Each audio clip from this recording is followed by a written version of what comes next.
Muy buenos días, hermanos. Jesucristo es nuestra esperanza de una vida más allá de la muerte. Cristo ha resucitado. Verdaderamente, Cristo ha resucitado. Debemos celebrar la resurrección de Jesús todos los días, porque nos da fuerza para enfrentar las pruebas de la vida.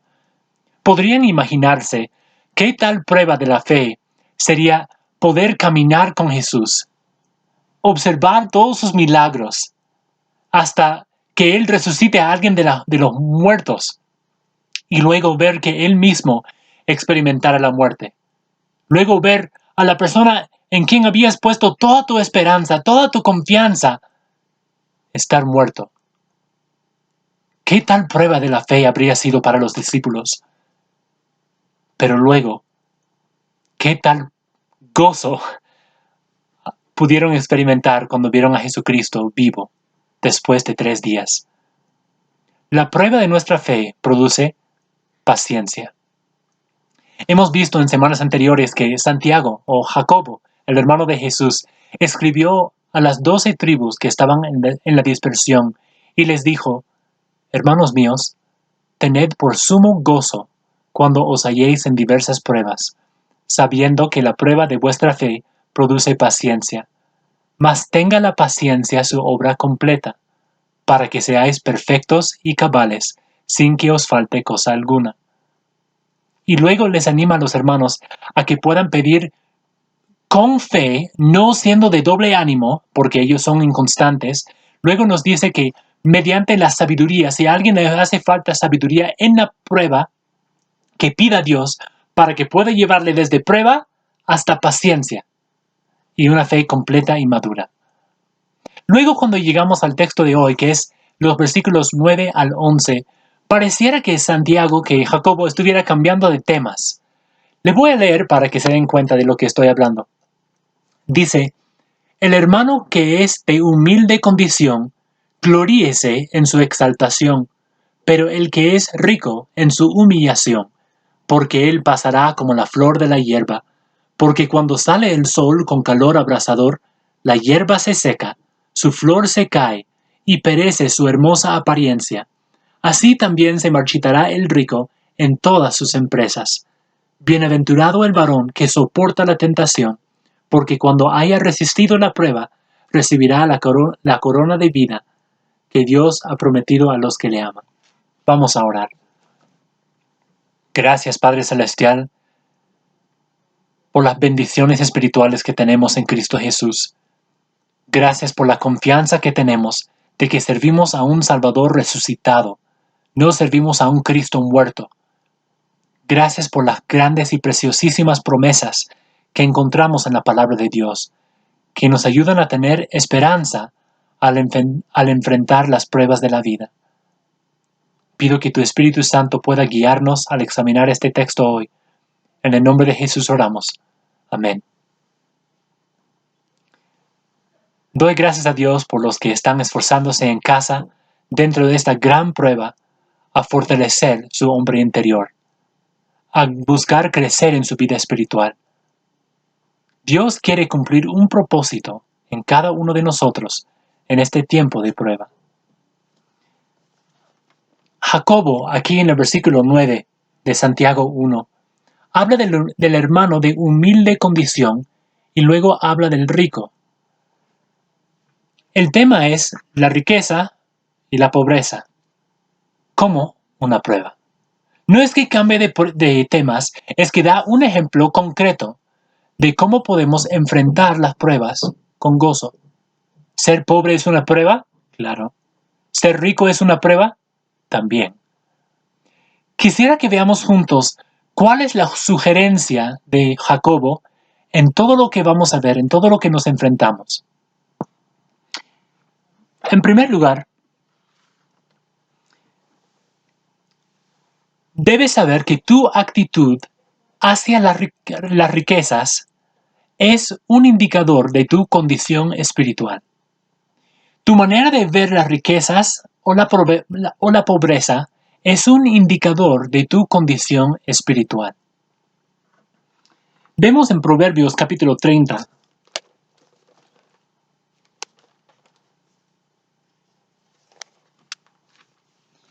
Proverbios 30, versículos 8 y 9 dice Salomón: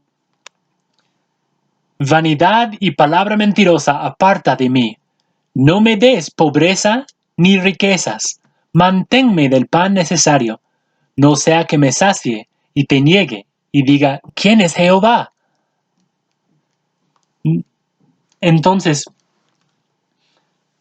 vemos que dos cosas pueden pasar a la persona que tiene o riquezas o pobreza. Dice Salomón que si él tuviera mucho, tal vez diga: ¿quién es Jehová? Yo estoy saciado, tengo lo suficiente. Pero luego dice: o que siendo pobre hurte y blasfeme el nombre de mi Dios. Dentro de cada prueba, como dijimos la semana pasada, encontramos una tentación. Si tú eres pobre, y no digo con menosprecio, sino si tú no tienes muchos medios económicos, hay una tentación. Miras al vecino y dices: el vecino tiene hartas ovejas, no le va a hacer falta una. O esa persona se le cae su celular, pero como tiene plata, se puede comprar otro y yo me quedo, pues. Es una tentación, la envidia y el robo. Y cuando uno tiene lo suficiente, la tentación dentro de la prueba es estar contento, no buscar el reino de Dios por encima de todas las cosas, sino confiar en sus riquezas y olvidarse de su Dios. Dentro de cada prueba encontramos una tentación. Una de las tentaciones, una de las pruebas es: ¿qué harás con tu plata? Como dijimos, tu actitud hacia las riquezas es un indicador de tu condición espiritual. ¿Cuáles son algunas tentaciones que podría tener el pobre en cuanto a el servicio a Dios? Podría pensar: Dios, me encantaría servirte, pero como tú sabes, Señor, tú bien sabes, no tengo muchos medios como para diezmar o como para apoyar las misiones, porque no me has dado mucho. O el rico podría decir: claro, me gustaría servir, pero es que tengo que cuidar mis cosas. Como buen mayordomo que Dios quiere que sea, yo necesito cuidar las cosas que Dios me ha encomendado. Por eso tendré que faltar de vez en cuando a la iglesia para cuidar esas cosas. Hay muchas familias de las cuales podría contarles personas que cuánto pidieron a Dios que Él les diera un negocio propio. Dijeron: Dios, por favor, danos un negocio propio. Y en la iglesia hemos orado. Apenas abrió ese negocio, ¿qué pasó? Desaparecieron. Otras familias que dijeron: sí, por un tiempo no vamos a ser tan fieles porque tenemos que ver por la construcción de nuestra casa. Y comenzaron a faltar poco a poco y hasta ahora no han vuelto. Hay una tentación, tanto en la pobreza como en la riqueza. El estado de ambos, rico y pobre, quisiera que lo vean. Otra vez en Santiago capítulo 1.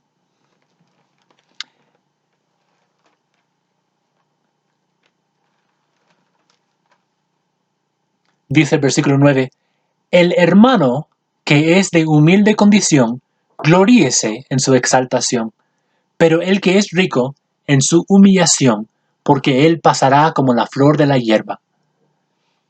Noten que la condición de cada uno se define en una sola palabra. Escúchenlo bien.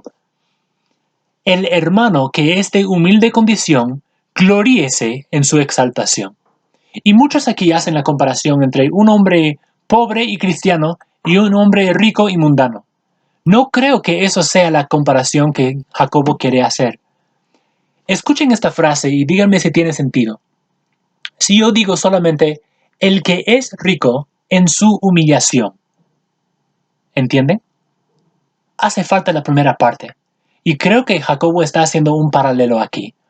El hermano que es de condición humilde con el hermano que es rico. Porque luego dice: gloríese en su exaltación, el de humilde condición, y el que es rico, ¿qué cosa? Gloríese en su humillación.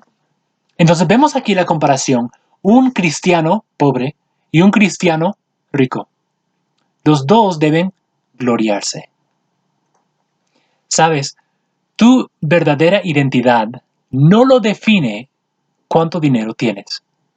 No lo define el mundo, no lo define tus talentos o tu falta de talentos. Tu identidad se encuentra en Dios. En Génesis 1:27 dice la palabra que Dios hizo al hombre a su imagen. Tú que me escuchas, un ser humano como yo, hemos sido hechos a la imagen de Dios.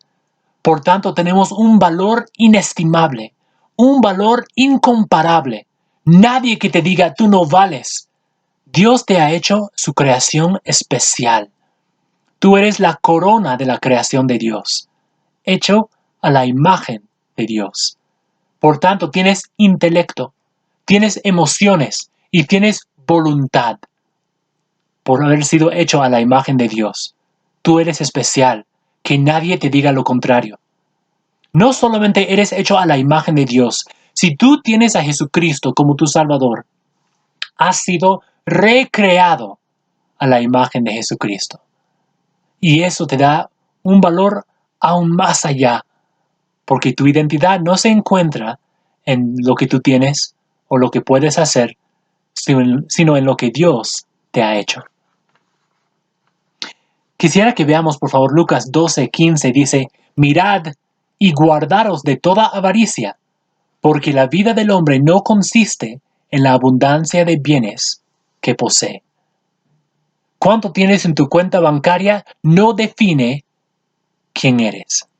Dios lo define. En este tiempo a la historia donde vemos el libro de Santiago, era completamente dable que un esclavo, escuchando la palabra del Señor, se convirtiera y él mismo llegara a ser pastor en la iglesia, donde su amo, su Señor, estaría en la congregación como oyente, simple oyente. Es que en la iglesia de Dios se tumba todas las barreras culturales. Dios nos hace unos. Gringos, peruanos, nos hace unos. Nos hace uno en Cristo. Tenemos una nueva identidad. El libro de Juan, capítulo 1.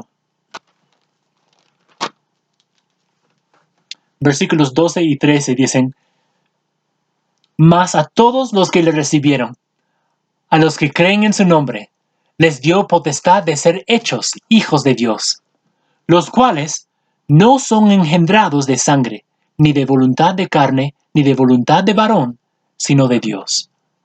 Hemos sido creados a la imagen de Dios, pero a la vez Dios quiere más que eso para nosotros. Quiere que seamos recreados en la imagen de su Hijo. Donde uno nace separado de Dios, porque es pecador. Uno quizás escucha y dice, pero yo soy buena persona. Bueno, si tú te comparas con otros, puedes salir ganando. Pero si tú te comparas con Jesús, sales perdiendo. Si tú te comparas con la ley de Dios, sales perdiendo. ¿Hay acaso alguno que jamás ha desobedecido a sus padres? ¿Siempre ha honrado a sus padres? ¿Siempre ha tenido a Dios en primer lugar en su vida? ¿Nunca ha robado nada? ¿Nunca ha dicho una mentira acerca de otro? Cuando nosotros nos comparamos con Dios y con su ley, salimos perdiendo. Cada uno debemos identificarnos como transgresores de la ley, como personas que han infringido la ley de Dios. Y por tanto, donde hay infracción, hay castigo. En lo humano hay multas, hay cárcel, hay otras cosas, pero con Dios también hay un castigo. Romanos 6:23 dice que la paga del pecado es la muerte. Donde yo he quebrantado la ley de Dios, yo merezco el castigo de Dios, que es la muerte. No solo la física, sino la muerte segunda, que es la muerte eterna en el lago de fuego.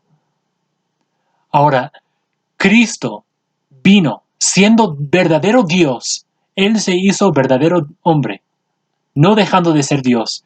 Vivió una vida perfecta y llegando a la cruz, Él llegó a ese momento con una perfecta justicia, nunca habiendo quebrantado la ley de Dios ni una sola vez. Y llegando a ese momento, Él pudo poner su vida en sacrificio por todos. Dios demandaba un sacrificio perfecto, tal como en el Antiguo Testamento vemos todas las personas que trajeron corderos al altar para ser sacrificados por su pecado. Jesús puso su vida como sacrificio perfecto, inocente, para poder aplacar la ira de Dios. Dios demandaba la muerte por el pecado. El pecado trae muerte. Pero Jesucristo puso su vida perfecta para que pudiéramos ser librados del poder de la muerte. Y Dios, al ver a su Hijo sufrir en la cruz, también sufrió.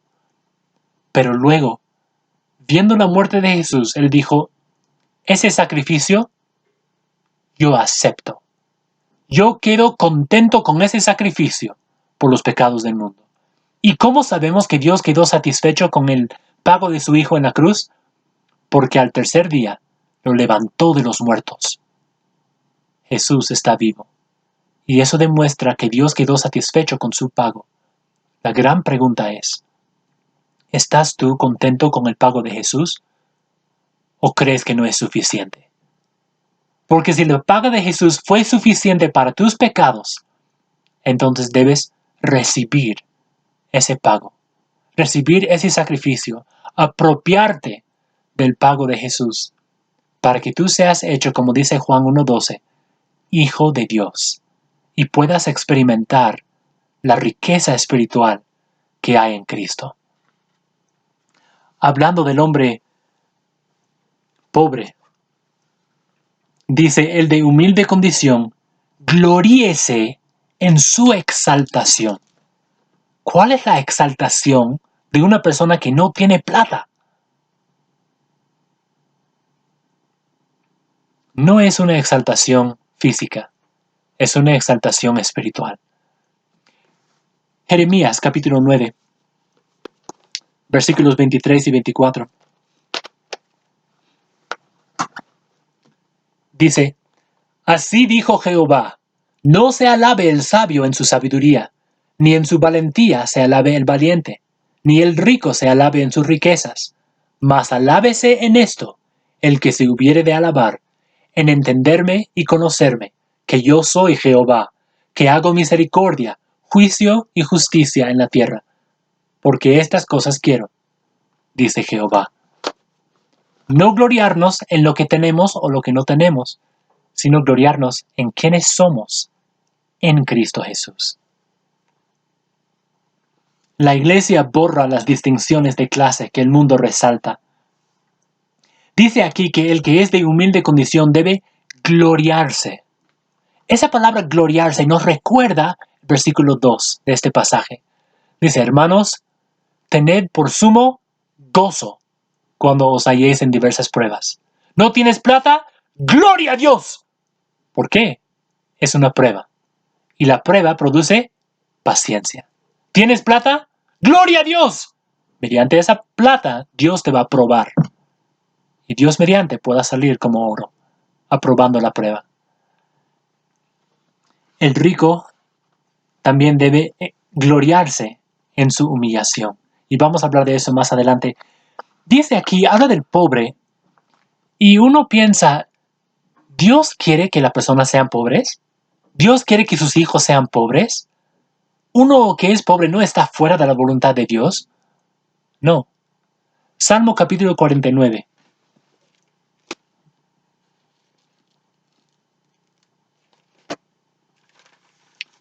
Salmo 49, 16. Dice, no temas cuando se enriquece alguno, cuando aumenta la gloria de su casa, porque cuando muera no llevará nada, ni descenderá tras él su gloria, aunque mientras viva llame dichosa a su alma, y sea loado cuando prospere, entrará en la generación de sus padres. Uno que es rico, todo lo que tiene va a pasar. Entonces uno que es pobre, más fácilmente puede gloriarse, puede darse cuenta de lo que sí tiene en lo espiritual. Una falta de plata no implica una falta de fe. Vemos también el ejemplo de nuestro hermano Pablo. Filipenses capítulo 4,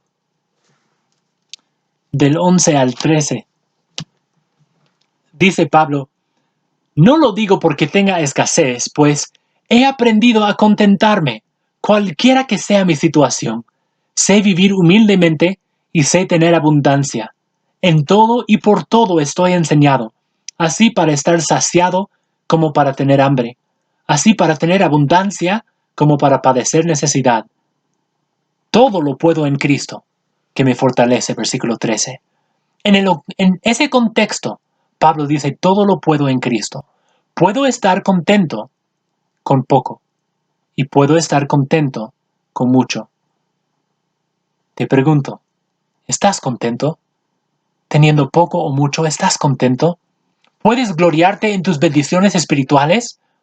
Porque si no, tienes un ídolo. ¿Cree que solamente los ricos son los que son avariciosos? Los avaros pueden ser pobre, rico, clase media.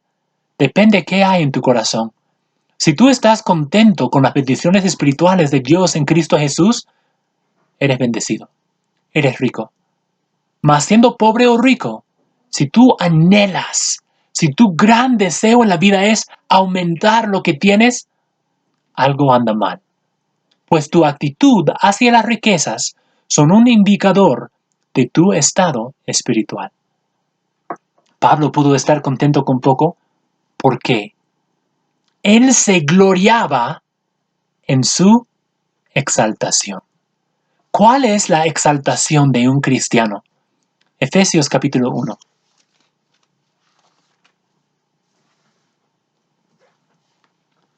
Seríamos muy bendecidos al leer todo este capítulo y le animo a cada uno a que pueda meditar más profundamente en este capítulo, pero solo quiero resaltar unos cuantos versículos.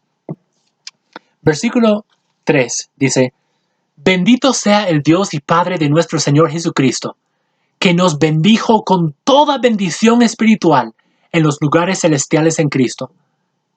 Versículo 4. Según nos escogió en Él antes de la fundación del mundo, para que fuésemos santos y sin mancha delante de Él. La primera bendición espiritual es que Dios miró a la humanidad y Él escogió antes de la fundación del mundo a los que hemos de ser salvos. Claro, hay muchas preguntas que pueden surgir con estos versículos, pero basta decir que si tú eres hijo de Dios, no tienes por qué jactarte porque tú hayas escogido a Dios, sino porque Dios te haya escogido a ti. ¿Cómo saber si eres escogido? Pues tú vas a recibir a Jesús. Tú te vas a humillar y lo vas a recibir como tu Salvador.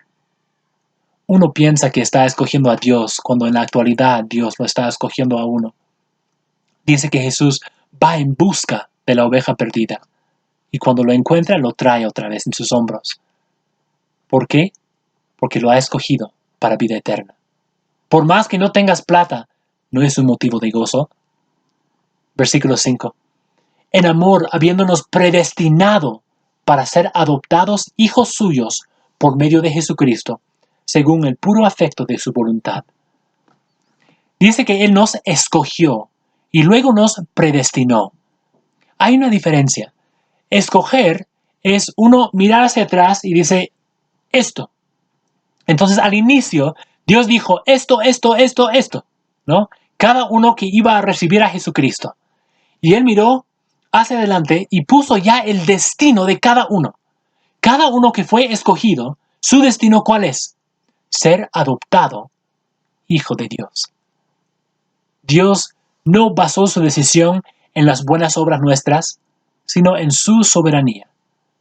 Nos escogió para ser adoptados, hijos suyos, seguros en su mano. Versículo 6. Para alabanza de la gloria de su gracia, en la cual nos hizo aceptos en el amado. Nosotros cada uno hemos nacido con un corazón pecador, un corazón que nos jala hacia la maldad. Sin embargo, Dios en Cristo Jesús, a los que escogió, los hizo aceptos, para que fuéramos adoptados, hijos suyos. Dios no puede aceptar tus buenas obras. Dios no puede aceptar nada de lo que tú le puedes ofrecer siendo no creyente. Debes primero recibir a Jesucristo, su gran sacrificio en la cruz por ti, y recién vas a desear hacer buenas obras que son aceptos para Dios, porque tú has sido aceptado por Él. Versículo 7. En quien tenemos redención por su sangre, perdón de pecados, según las riquezas de su gracia. ¿Qué es redención?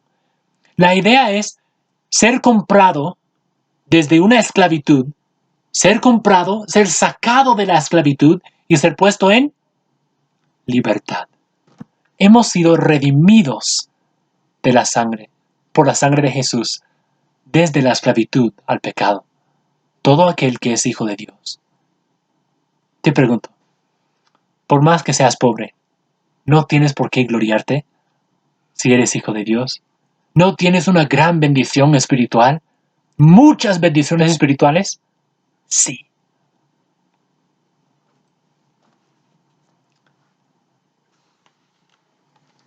Por tanto, la cantidad de dinero no debe determinar mi gozo.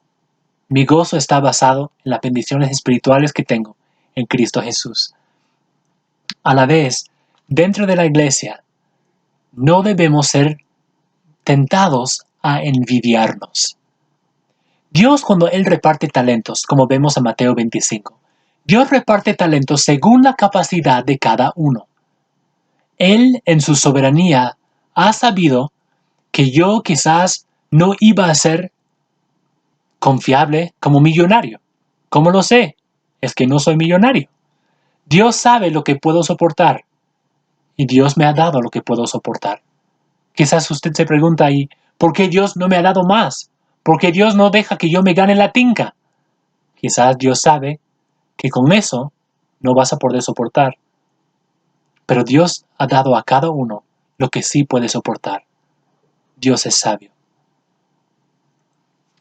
Hemos visto el pobre y cómo tiene el motivo de gloriarse por las bendiciones espirituales que tiene en Cristo Jesús.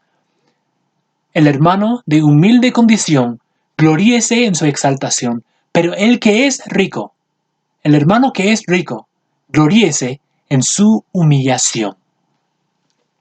Cuando nosotros llegamos a ser hijos de Dios, experimentamos lo que Cristo experimentó. Experimentamos el gozo de la comunión entre uno y Dios. A la vez experimentamos la humillación. Si tú eres cristiano y nunca te han perseguido, espera no más, porque si eres cristiano, viene la persecución. Dice Pedro, los que somos de Cristo Jesús experimentaremos sufrimiento, persecución, porque Cristo lo experimentó y Él es nuestro ejemplo en todo. Uno que es rico puede gloriarse en su humillación. ¿De qué está hablando exactamente aquí Jacobo? Tal vez nos está diciendo que cualquier rico, tarde o temprano, va a experimentar una baja, una pérdida inesperada. Quizás confiaba en sus riquezas. Y luego cuando llegue esa bajada, puede decir, oh Señor, tú me advertiste, gracias te doy. Yo me glorío en esta humillación, porque me recuerda que yo soy pasajero, que la plata es pasajera. Gracias. Hay muchísimos versículos en la palabra de Dios que hablan de las riquezas. Dice que son temporales. Dice que la plata se hace alas. Y algunos lo hemos visto. Dice que las riquezas no duran para siempre y que son como la flor. Veamos otra vez en Santiago capítulo 1, versículos 10 y 11. Dice, el que es rico en su humillación, porque él pasará como la flor de la hierba, porque cuando sale el sol con calor abrasador, la hierba se seca, su flor se cae, y perece su hermosa apariencia. Así también se marchitará el rico en todas sus empresas. Nos da 4 palabras aquí que hablan de que es temporal la riqueza. Dice 1, comparando con la hierba, dice, se seca, luego su flor se cae, perece su hermosa apariencia y luego se marchita. Cada uno hemos visto una flor. tan pronto una rosa se le corta, se le mete en un receptor con agua, recipiente con agua, perdón, de pronto se ve más hermoso, ¿no? Se va abriendo, pero es su apariencia, porque esa flor ya está muerta, se ha desconectado de su raíz, está muerta en sí. Y tan pronto sale el sol, ahí lo pones una rosa cortada en el sol, se va abriendo más y más y más, sus pétalos comienzan a caerse, marchita, porque ya está muerta. La plata Dios nos ha dado para que lo usemos como buenos mayordomos, no para que confiemos en ella. El rico, dice, debe gloriarse en su humillación. ¿Por qué? Dice aquí el motivo por el cual debe gloriarse en su humillación, porque él pasará como la flor de la hierba. ¿Qué es eso? ¿Cómo yo puedo gloriarme sabiendo que yo soy pasajero? Que yo me voy a morir. ¿Cómo puedo gloriarme en mi humillación? Cuando uno se da cuenta que su vida va a pasar pronto, le ayuda a aprovechar su vida. Uno mira a otro, ¿no? Otro que es muy rico y dice, wow, qué bien, tanta plata, seguramente va a hacer muchas cosas. Y uno se gloria no porque tiene plata, sino porque sabe que es pasajero. Yo doy gracias a Dios por esta vida tan corta que tengo, porque sé que todo lo que tengo lo debo usar sabiamente. No solo porque Él es pasajero debe gloriarse, sino también versículo 11, porque cuando sale el sol con calor abrasador, la hierba se seca, su flor se cae y perece su hermosa apariencia. Así también se marchitará el rico en todas sus empresas. No solo la plata es pasajera, la manera de ganarse la plata es pasajera. Habla aquí de sus empresas, de sus negocios. Toda manera de ganarse plata van a pasar. Imagínese uno que es rico, que está buscando la plata, y entre una transacción y otra está buscando ganarse más plata, y ahí se muere. Si uno ha puesto toda su confianza en la plata, es una gran pérdida. Pero un rico cristiano, uno que tiene plata, que es cristiano, sabe que tanto su vida es pasajera, como su negocio es pasajero, y su plata es también pasajera. Y se gloria en que todo es pasajero, porque hay algo que no es pasajero, que es la vida eterna. Versículo 12. Bienaventurado el varón que soporta la tentación, porque cuando haya resistido la prueba, recibirá la corona de vida que Dios ha prometido a los que le aman. Uno que busca cosas eternas, que tiene su mirada más allá de lo que puede ver en este mundo, que busca primero el reino de Dios, sabe que hay una vida más allá que le espera. La fe implica dos cosas. Creer, uno, que Dios existe. Y creer, dos, que Dios recompensa. Si yo estoy buscando mi recompensa aquí en la tierra, estoy malgastando mi tiempo. Pero si yo sé que mi recompensa está allá, más allá del sol, si yo pudiera trasladarme del, uh, del plano terrestre en donde vivo, en donde veo todo lo que pasa en este mundo, donde no tengo plata, si pudiera trasladarme por un instante al punto de vista de Dios, pudiera verme a mí mismo como uno rico, uno que tiene muchas bendiciones espirituales.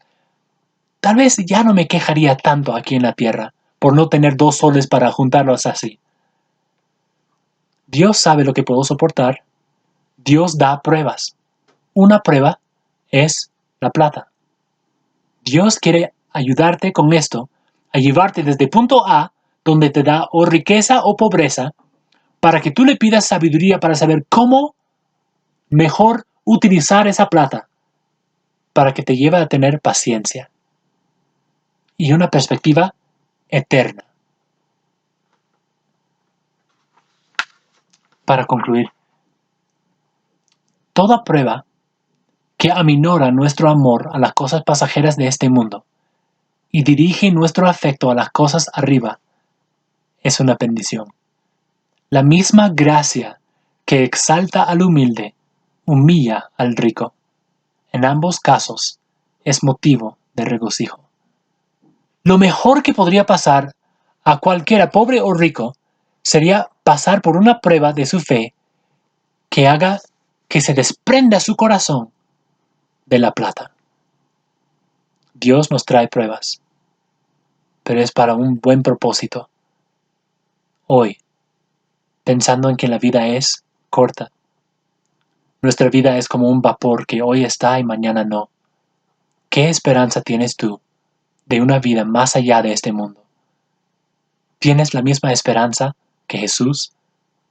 Porque por cuanto Jesús murió y resucitó, Él nos ha dado una esperanza viva de una vida más allá de este mundo.